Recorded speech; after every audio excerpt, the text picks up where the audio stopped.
warahmatullahi wabarakatuh. Halo teman-teman semua, perkenalkan nama saya Salsabila dengan NIM 24129432 dari seksi 24 PP15.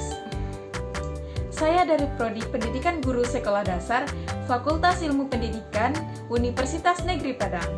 Baiklah, di sini saya akan membahas larutan elektrolit dan non-elektrolit. Nah, sebelum kita bahas, apa sih larutan elektrolit dan larutan non-elektrolit itu? Simak video ini sampai habis ya. Jadi yang pertama adalah larutan elektrolit. Larutan elektrolit adalah larutan yang dapat menghantarkan arus listrik. Larutan ini terbagi dua. Yang pertama yaitu larutan elektrolit kuat dan yang kedua yaitu larutan elektrolit lemah. Nah, jadi perbedaan larutan elektrolit kuat dan larutan elektrolit lemah adalah yang pertama tadi adalah larutan elektrolit kuat. Larutan ini merupakan semua molekulnya terurai menjadi ion-ion atau terionisasi sempurna. Maka sebaliknya, larutan elektrolit lemah merupakan larutan yang tidak semua molekulnya terurai menjadi ion-ion atau ionisasi tidak sempurna, sehingga sedikit ion-ion yang dapat menghantarkan arus listrik. Nah, selanjutnya yaitu ciri-ciri larutan elektrolit kuat dan larutan elektrolit lemah. Ciri dari larutan elektrolit kuat yang pertama yaitu lampu nyala terang, menghasilkan banyak ion, molekul netral sedikit atau tidak ada sama sekali, penghantar listrik yang baik, dan menghasilkan gelembung gas yang banyak. Selanjutnya yaitu ciri-ciri larutan elektrolit lemah. Yang pertama, nyala lampu redup, menghasilkan sedikit ion, molekul netral yang banyak, terionisasi sedikit, mempunyai daya hantar listrik yang kurang baik atau lemah, dan menghasilkan gelembung gas sedikit. Nah, jadi itulah larutan elektrolit.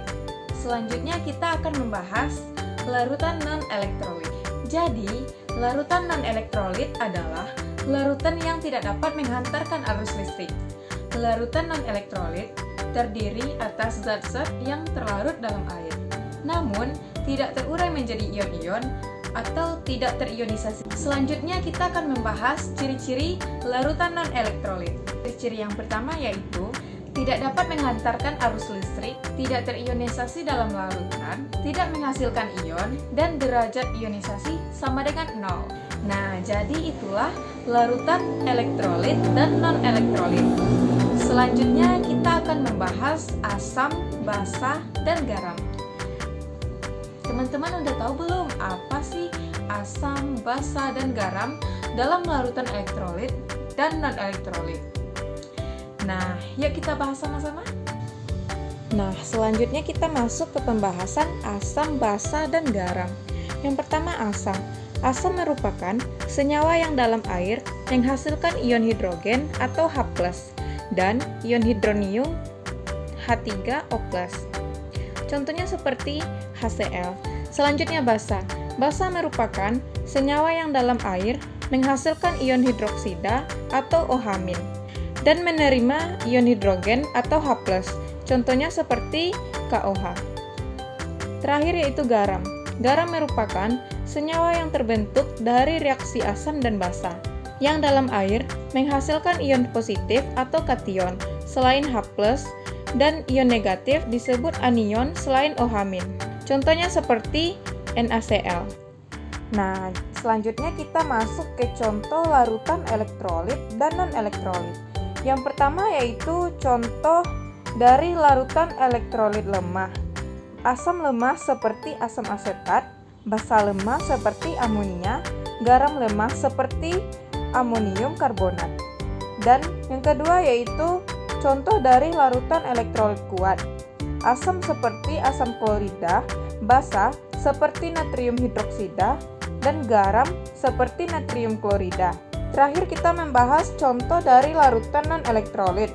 Gula seperti larutan sukrosa, alkohol seperti larutan etanol, dan zat lain seperti larutan urea.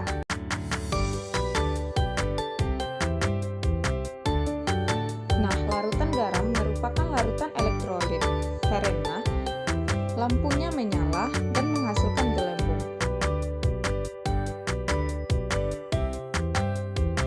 Larutan gula termasuk ke dalam larutan non-elektrolit karena lampu tidak menyala dan tidak bergelembung.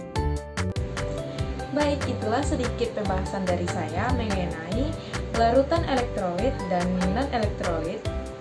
Jangan lupa like and comment ya. Wassalamualaikum warahmatullahi wabarakatuh. See you.